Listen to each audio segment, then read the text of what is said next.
Well, hi everybody. Welcome to Stratosphere Lounge. I'm your host, Bill Whittle, here for some unprecedented, unbelievable 4 in a row. Is that right? This is 4 in a row. I'm probably going to have to start the show again because it looks like everything's working normally. And we don't want that to happen. So, hope everybody's doing well. It was a big enjoyment of watching Rachel Maddow practically weeping. Anyway, I just checking the Facebook page, and Mick Witensky says, this is the first post of yours I've seen in months, maybe a year, on my news feed. Shame that censorship is being allowed by Facebook. Yeah, how about that, huh? We post 3-4 things a day, and this is the first one he gets. You know, every time I run into this, it just makes me think, what are you so afraid of? I mean, I know what they're afraid of, but it seems to me that it just seems to me like, how could you admit that? This is I don't know. Sometimes I just don't understand how people do this, how they can live with that kind of, philosophy. Now, I'm looking off to the side here because I'm trying to see about one picture. Hey, that's not it. I'm not going to look forever. I'm just trying to see if I have some visual illustrations, because I had a little thought about what I might talk about before we get rolling tonight. And guess what? It's not going to be a short show. It's going to run 3.5 hours. Okay, gotta go. Thanks for joining us tonight here on the Stratosphere Lounge. Let me try one more thing here. Hang on, folks. If you're not wandering and blabbing about nothing, you probably got the wrong show. Where is this thing? Do I have it? I don't want to go digging for it. I don't think so. Yes. Well, not the one I had in mind, but that'll do. Hang on. Boy, this is gonna take guts to show this, I gotta tell you. One more. So anyway, yeah, here we go. So here's what I thought I'd just be chatting about. I was looking at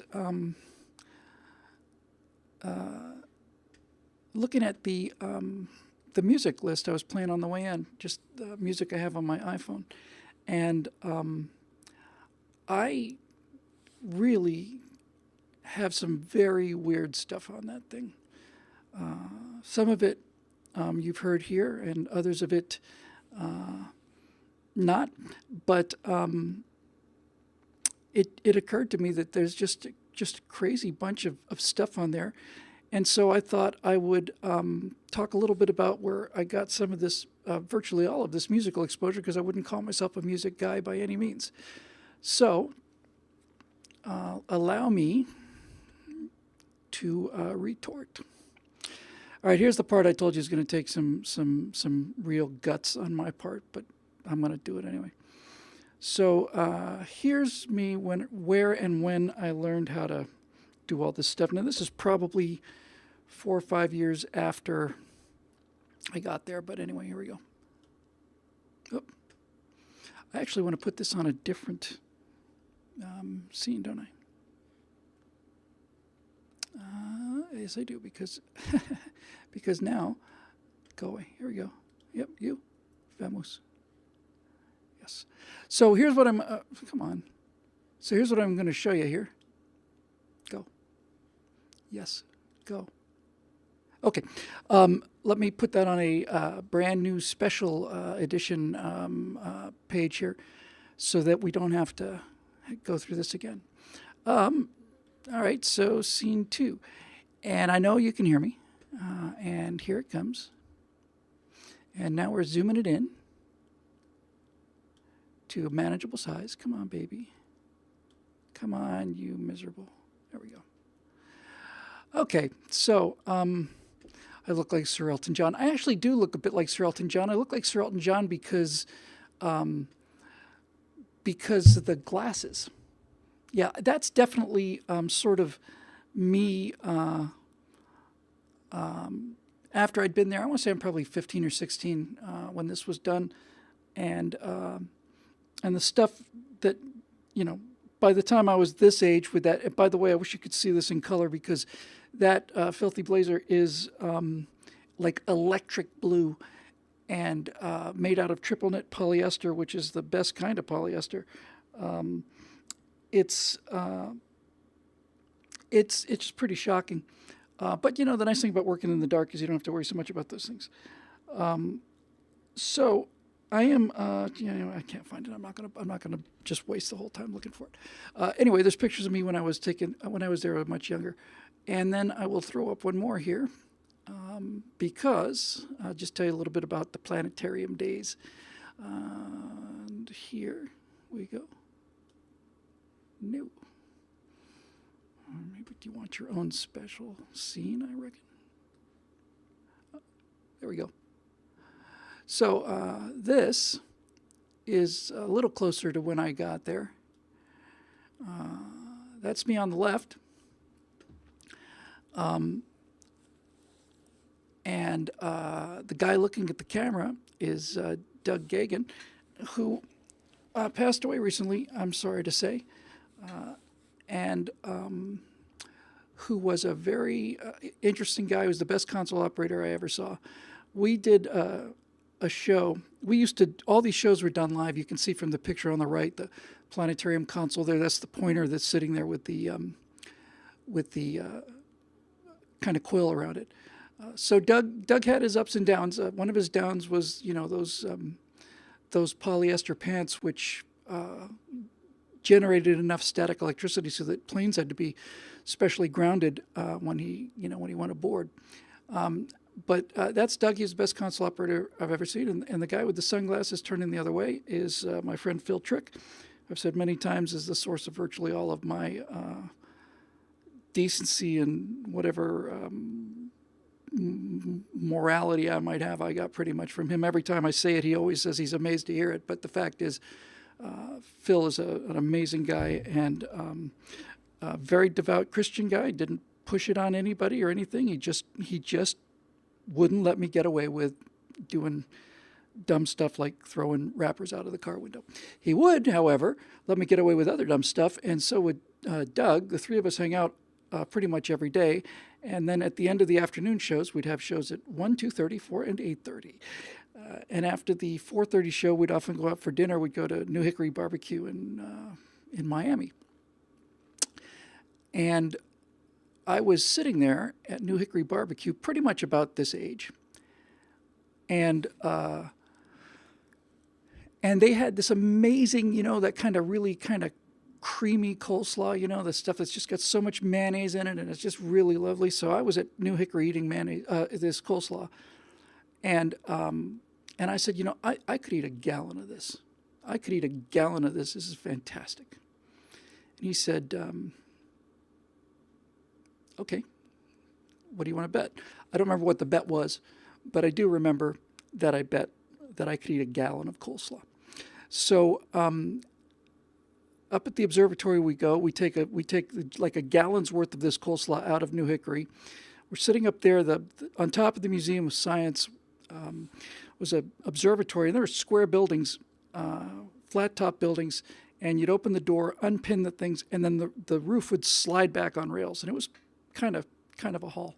It felt a lot like opening a hangar door, but so these 2 or 3, I want to say 3 telescope bays would go back. So we're sitting in there. It was a Friday night, and I'm doing my usual, social butterfly scene, sitting up in an observatory with a couple of other dorks trying to see if I can eat a gallon of coleslaw. So they put a sign around my neck, and these are the guys I grew up with, Phil and Doug. They put a sign around my neck and started taking pictures, and it would be like, 1/10 of a gallon or whatever, and I'm just wolfing it down. And by the time I got to the second bowl, I knew I wasn't even going to come close, but I had to put on a good show, So I just kept stuffing myself full of this coleslaw, and I want to say I got maybe third of a gallon, something like that, and then I lost it. I also remember, strangely enough, there was one night up there with a guy who was not a regular by any means, but he was it might have been like an administrator in the museum or something. I forget how he came up there, but he came up there often enough to talk about things. And we were talking about, I was 14 or 15,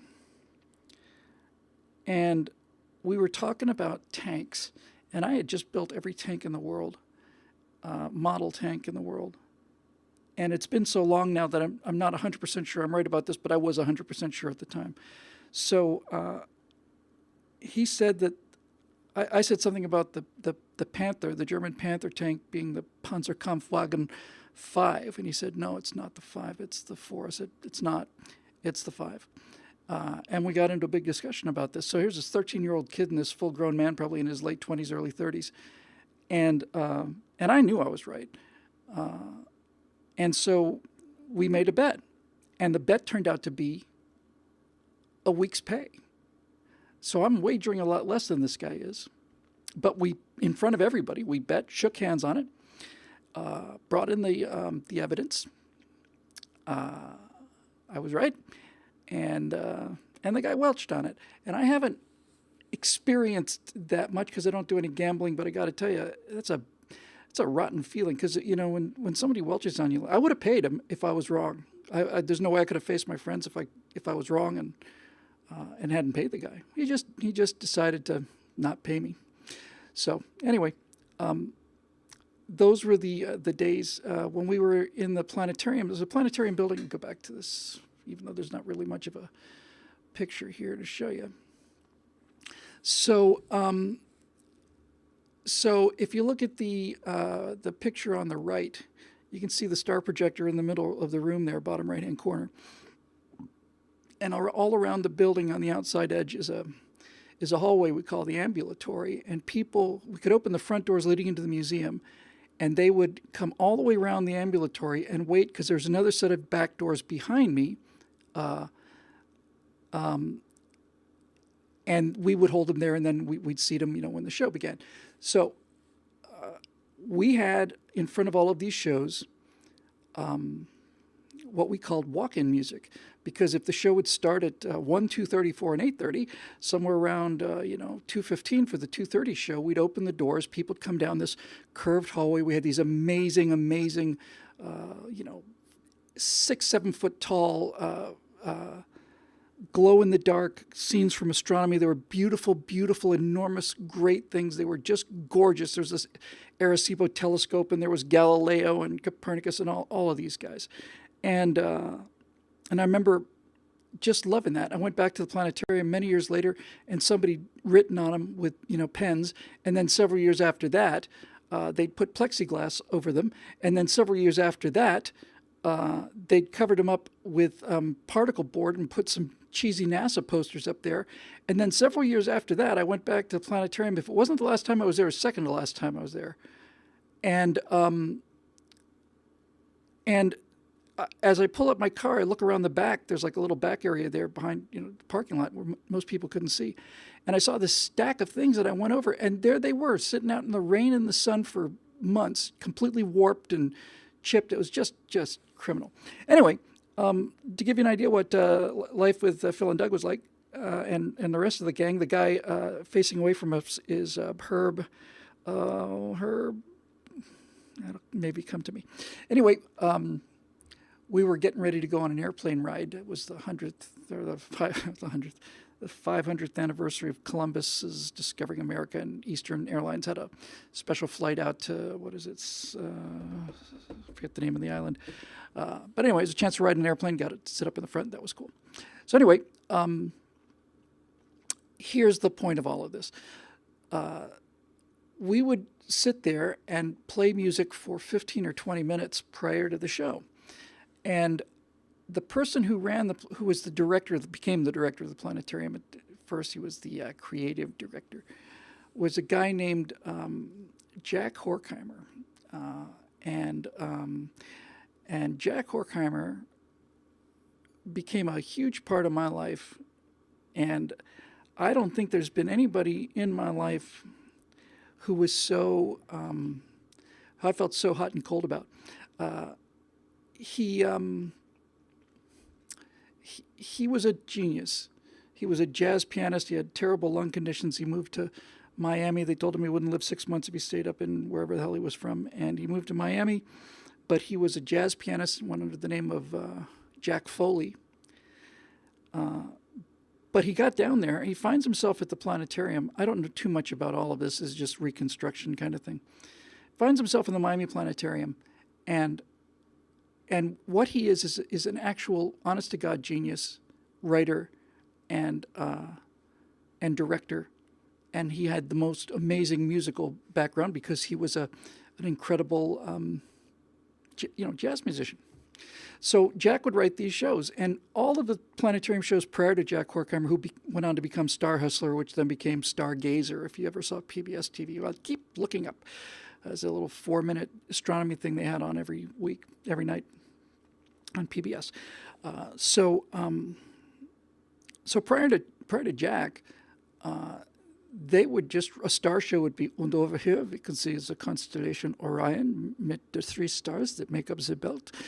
And over here is the giant red star Betelgeuse.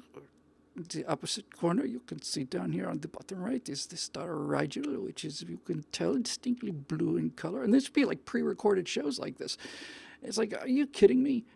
This planetarium machine we had is a Spitz. The big places had this thing called a Zeiss. The Zeiss is 4 times the size of our star projector in the corner there, and it was made out of cast lead, I think. And the Zeiss was just this monster, and it moved very, very slowly, and it didn't even project stars. It projected disks. You know, the bigger the disk, the bigger the brighter star was supposed to be. It's a completely artificial-looking star field. And then along comes this little company called Spitz, and Spitz makes this machine that you see there on the bottom right, and that was called the Space Transit Planetarium. And it was a analog computer-driven, very lightweight star projector that used pinholes and lenses on either of those 2 hemispheres with a brilliant arc light inside and put out a very realistic-looking sky, but more importantly, it was very light and very fast, and it had the ability to do just kind of basic computer functions. So, for example, the reason I got started actually in the planetarium was because they had a show that Jack had wrote called Buck Rogers Right On, and it was the basic element of Buck Rogers. This is why he was such a genius. Dave Big Booty says he's in Florida tonight. Is this planetarium still around? Dave, the Museum of Science, I don't know if it's been torn down. I think it has been. There's a new planetarium in Miami, and I was so enormously relieved to find out that in the lobby outside of the new planetarium is the old planetarium star projector, and that machine is a friend of mine. That machine and I go back a long, long way. So you're going to get some planetarium tells whether you like it or not. If you look at the star machine on the right there, it used to have there needed to be a way to cut off the stars. So in other words, you've got bright arc lights in either one of those 2 hemispheres, and they're shining through these pinholes and these little lenses to put the stars up on the dome. But you also had to have a horizon line, otherwise the stars would be on the walls and go across the floor. So you had to have some kind of horizon line. So what Spitz did was they bolted these arc lights onto each of those end of those spindly things, and to make a horizon, what they did was they surrounded these really bright arc lights with like a dome. It was a clear glass structure, and then inside it was another clear glass structure, and in the distance between, just a little tiny little distance there, was filled with this thick red oil. And as the machine would turn, no matter which way it would turn, the oil would always seek its level, and the light couldn't go through the oil, could only go out through the parts on the top, and it was a pretty decent kind of clever system, except for the fact that when these lamps would go, they'd often explode.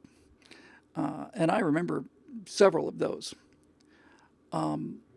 So when the star lamp would explode, it would shatter that glass thing, and all of this oil would run into the star hemispheres on the end and start clogging up the stars and start draining out through the electronics. And not that there were any electronics in there. I think the thing was coal powered, to be honest with you.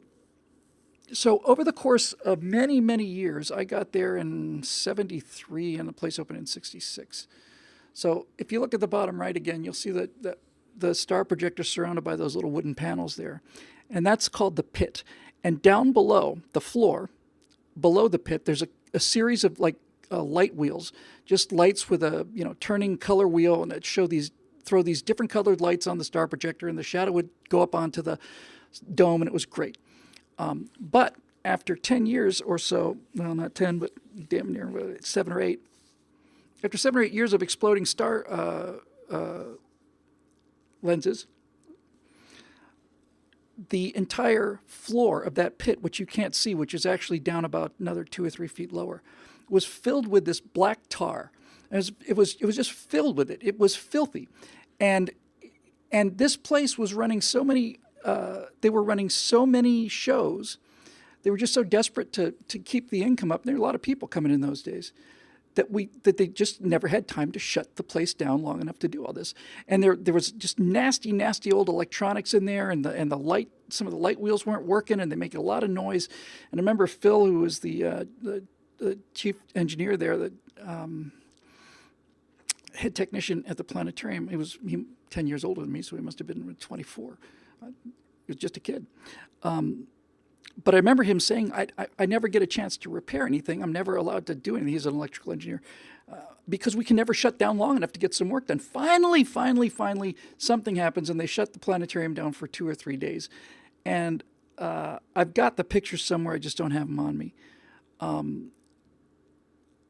The first thing we do is we pull out those wooden side rails there next to the pit. And we go, when I say we, I mean I, 13, 14-year-old Billy goes into this pit, and we start just cleaning up all of this oil. And there's a picture of me where it looks like I've just been on the beach after the, Exxon Valdez or something. I mean, my hands are just black with this stuff, and my pants legs are rolled up, and my bare feet are black with it. I'm just covered, and probably smeared over my face, just covered with all this nasty black oil. Anyway, we were able to get that black oil out and paint it. And then, just because it's such a good memory for me, we got all the oil out, painted the floor of that thing gray. We'd bought a couple of new color wheels, and the old color wheels, which made so much noise, just made a crazy amount of noise. We just hated those things, and we finally had a chance to pull them out. And I remember saying, what are we going to do with these things? And Phil and Doug looked at each other, and they looked at me. And this is how I remember it. I don't remember exact words, but Phil looked at me, and he said, I think we're going to have to sacrifice it. I said, what? So he grabs these 2 or 3 color wheels, these ancient pieces of electronic, with wire, the plug-in cables and everything. And it's like, he's not explaining what we're doing. We're following him around. He goes, it's just 2 o'clock in the morning, 3 o'clock in the morning. And we go out into the parking lot. He's got these things with him, and he puts them on a pile there in the asphalt. And I don't know what he used, but it was something, some kind of a accelerant. And we just set them on fire. And we burned them in the parking lot at 2:30 in the morning. And this nasty black smoke just went straight up. And we were doing this, this ritual to get rid of these bloody, awful, freaking nasty ass color wheels. Now we have new color wheels, and everything's great. So, back to business. Jack Horkheimer was a genuine genius, and he got a hold of the planetarium, and it was an outlet for him. I don't think he knew much about astronomy particularly, but he was a creative guy, and he's stuck in Miami. So he started writing these shows. He wrote a show called Buck Rogers Right On, and now we get to the point. At the beginning of Buck Rogers, you had a 15-minute, 20-minute period where people were walking into the planetarium. You had to play some music for them. So the walk-in music for Buck Rogers Right On was a series of old radio shows from the 30s and early 40s. So there I am, 14 years old, and I'm listening to Fred Allen, and I'm listening to Allen's Alley, and I get Senator Claghorn, and I get Mrs. Nussbaum, and I get all of this golden age of radio stuff that I never, ever, ever would have, needless to say, even ever encountered ever. Buck Rogers Right On was made right after Mariner 9, so it was the whole purpose of it was that Buck Rogers gets transported into the future or something like that, and to the present, and we see that Mars is very, very different from the way they thought that Mars was going to be when the Buck Rogers stuff was on. So it was a very clever idea. That show was eventually canceled, by the way. It's the only show we ever had where people called in and complained. I don't remember what it was, but I do remember the name of the group that called to complain. I'm not making this up. And shut down the show was the Periwinkle Garden Club. Decided that there was something offensive in that show, so they finally shut it down. But anyway, Jack's just warming up. So 1972, he writes his masterpiece. It's my second favorite show of his. And it's called Child of the Universe. And Child of the Universe starts out, the walk-in music for Child of the Universe was Kurt Weill and Lotte Lenya. They were, I was 13, 14 years old. And when I say listening to, I mean, I heard these things hundreds and hundreds and hundreds of times. Kurt Weill and Lotte Lenya, and this cabaret music from the period between World War I and World War II in Germany. And it's brutal stuff, man. I mean, it's really brutal stuff. It was sung in German, and then occasionally we'd do it like an English version would follow. But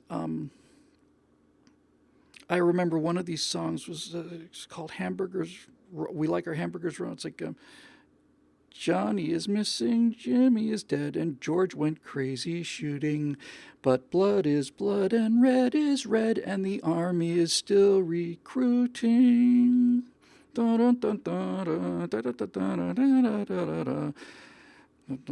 Like Our Hamburgers Raw. So it's basically, a soldier's song about them getting just annihilated. So I'm listening to Kurt Weill and classical music there. Then the whole purpose of this, by the way, was to say that one of the big breakout songs that Kurt Weill and Lotte Lenya had was called "Lost in the Stars," and sung in English as well. And it's basically saying, and we're lost out here in the stars, little stars, big stars, blowing through the night. And it's basically about how lost and lonely and insignificant we are. And Jack started the show in let's just pick a date, 1935, Germany. He started a show in Germany in 1935, talked about just in passing, talked about the pre-war period, and said, that this idea that we were just a speck in the universe, no God, no nothing, no nothing, just us and the little dust mote out there. He said that kind of led to, what happened. And then he starts to say, but, we're not just a little speck, because he talks about, starts taking this journey, and it's like, this is what a hair looks like. This is the inside of your ear. This is, this is what a cell looks like. Here are your taste buds. And made the point that we were this, hey, how are you? We're good, thanks. Have a good night. Made the point that this was kind of, that we were a universe in ourselves. And then he ended it with something that's kind of corny now, but it's really quite moving at the time. It was a poem called Desiderata. And it's, it was a real 60s kind of thing. You go placidly amid the noise and haste and remember what something in peace thereof. But it was set to music, and the refrain was, "You are a child of the universe, just like the trees and the stars. You have a right to be here."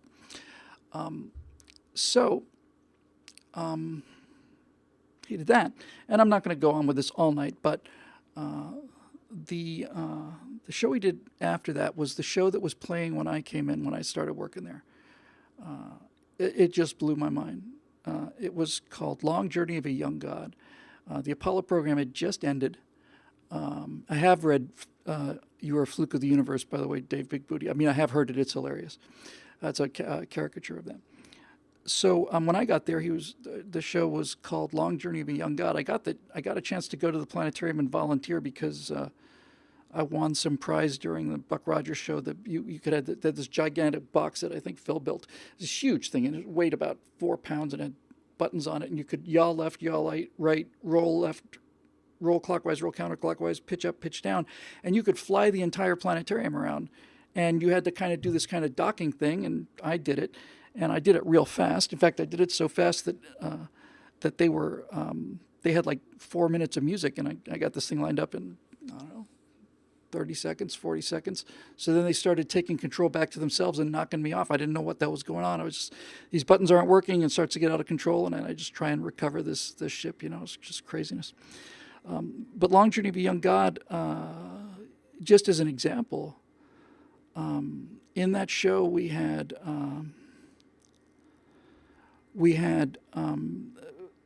Bach's Fifth Brandenburg Concerto.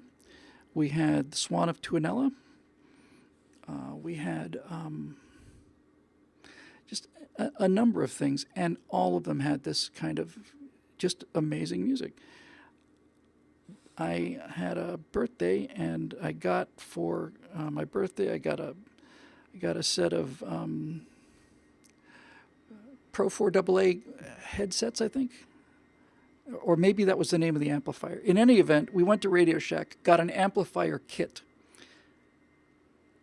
and went to the back bench there in the back, and Phil helped me build this amplifier.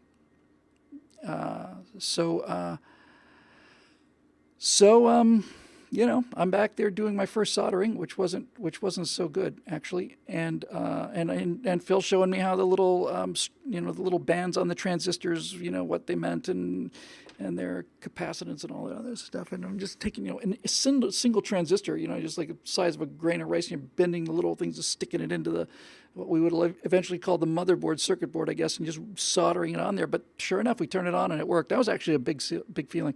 But the first album I ever got, I think, was given to me by Phil, and it was the Brandenburg Concertos from Johann Sebastian Bach. There was a constant, ongoing war about who the greatest organist was, whether it was E. Power Biggs or I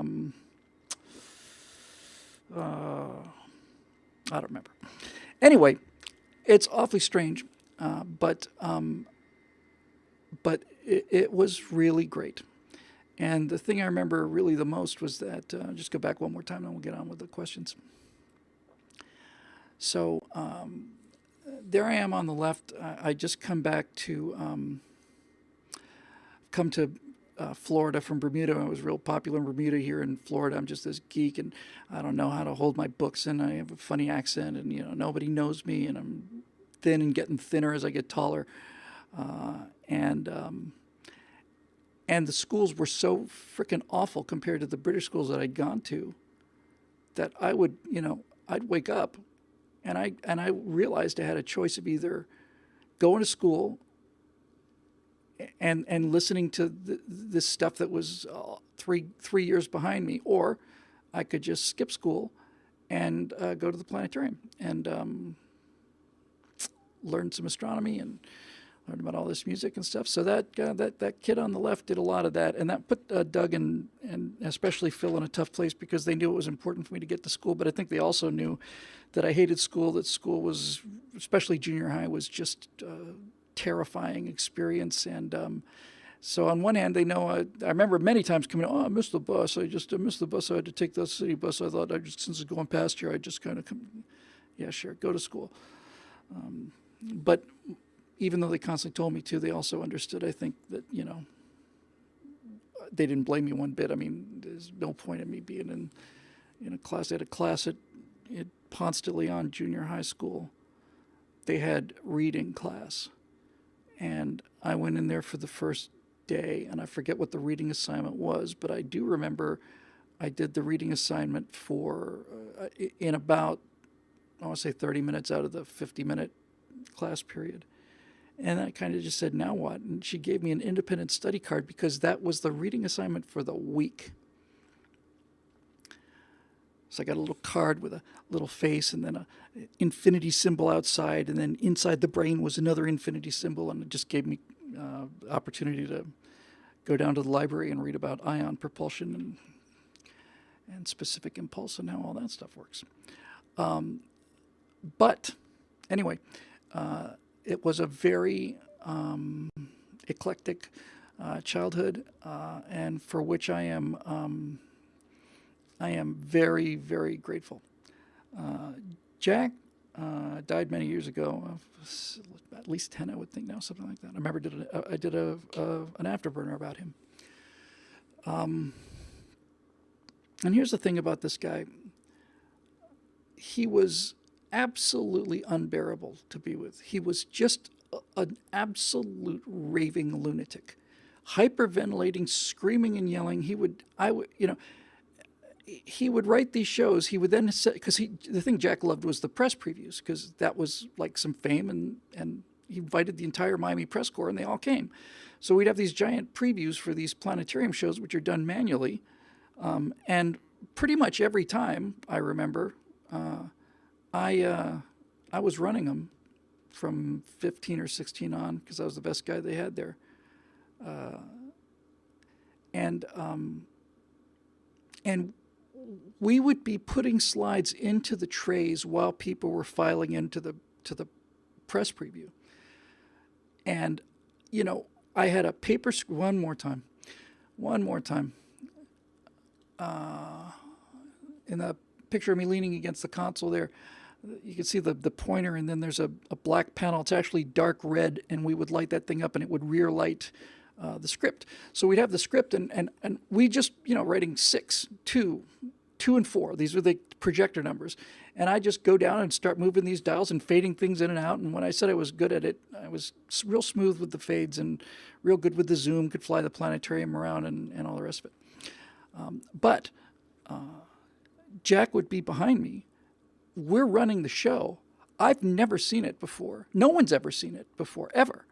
We spent the last 2 days working around the clock, 24 hours a day to get the slides ready, because Horkheimer couldn't deliver a script until, 2 days or the day before the actual press preview. I can certainly relate to that.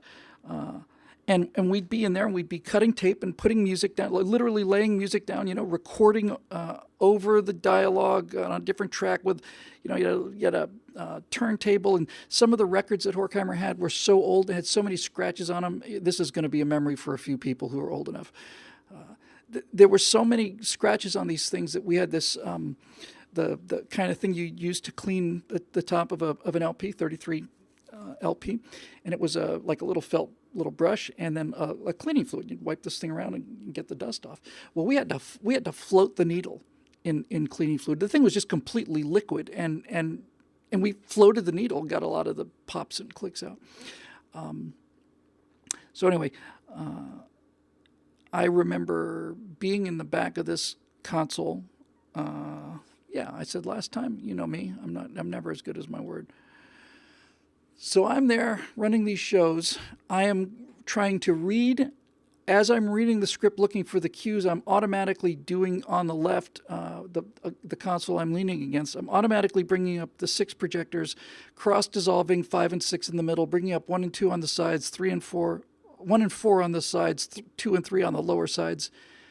And I'm flying the Star Machine around, and I'm doing all this for the first time ever in front of a packed room of 320 people from the Miami Herald and all the TV stations and all the rest of it. And Horkheimer would be behind me, and he'd be going, "Where's the slide? Where's the slide?" It's like, "It's not here yet, Jack. Jesus Christ, the cue's not for another. Okay. He was just insane. And many times had reduced me to tears, just reduced me to tears. But if you look at my business card there and you crank your head sideways, it says Space Transit Planetarium of the Museum of Science, Bill Whittle. Below that it says Console Wizard. That was my business card, my first business card there. We had a, oh my God. No, I'll never forgive myself if I tell this story. All right. So, and this is the end of the planetarium tale. So one year we had the SEPA conference at Miami, Southeastern Planetarium Association. And that meant that for 2 or 3 days, all of these other planetarium operators and directors were in Miami. And I had to run 5 or 6 different shows, some of which I'd never seen, and many of which I hadn't seen for several years. So every time we put on a new show, we had to put new tapes on. We had to go up and change literally open up the boxes and pull out the slide projector trays, drop a new tray in there. Never use the locking rings though, because the locking rings could have, you never use the locking rings in the Zoom, because the Zoom, if the locking ring came out, would destroy the machine. Anyway, so we're doing all of this stuff, and I've always had this bizarre kind of theatrical bent, and I can't explain it. And so for the highlight of that conference, we were doing the last show in the conference, and it was going to be Child of the Universe. And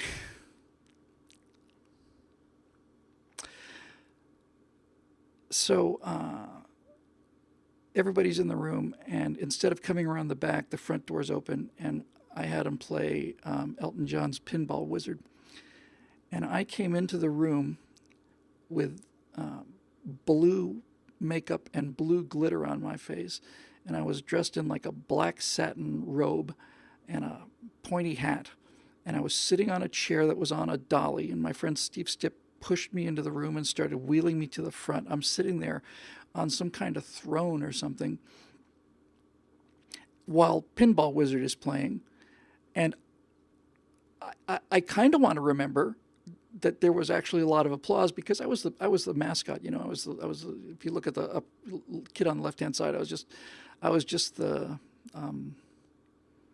you know, I was the puppy. They called me Termite because I had big teeth, big buck teeth at the time. So anyway, I remember being carted in there, got to the back of the planetarium in the console there, where the console was, got in there, fired up the show, ran maybe the best version of Child of the Universe I've ever run,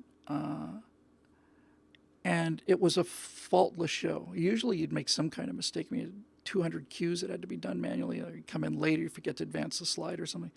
I did it absolutely perfectly, and I remember the lights came up, and there was this big cheer, and I was very proud of myself.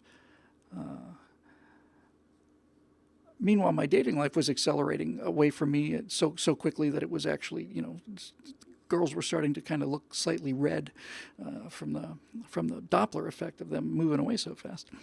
But anyway, that was it. Doug Gagan, who I mentioned died recently, was the only guy who I saw who was as good as me and probably better than me. We challenged Doug to do Long Journey of a Young God. There's a sequence in there called the Apollo sequence. It's a history of the Apollo program, and it is just fast. Billy the Kid is the music from Aaron Copland. And we're just moving and moving. Everything's got to be quick. 1 up and 1 and 4 up. Okay, 2 and 3 down, advance. 5 and 6 crossfade, advance. 5, 6 and 5 crossfade, advance. 6, 1 and 4 down, advance them both. And you're just moving this thing. And